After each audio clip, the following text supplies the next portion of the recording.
So this is John. He is incredibly stupid.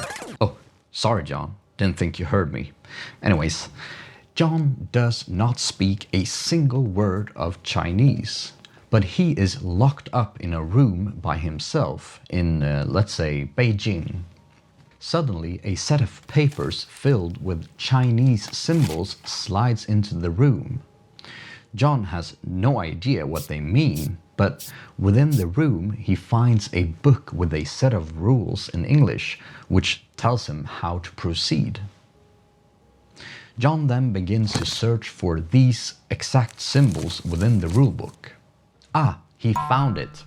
If some odd symbols, then the same symbols and another set of symbols.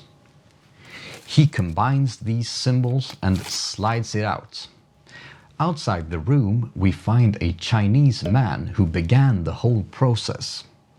The first set of symbols simply translates to "Hi," and the note that John sent out translates to "Hi, how are you?"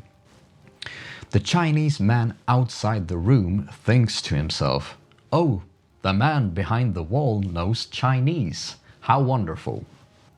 But indeed, we all know that, in fact, John doesn't speak a single word of Chinese.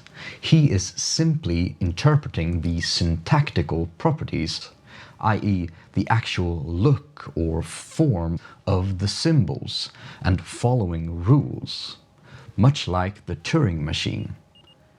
Simply following rules does not grant meaning or understanding of the symbols. Therefore, the human mind simply cannot be a computer, since humans are capable of interpreting semantics, which a computer cannot.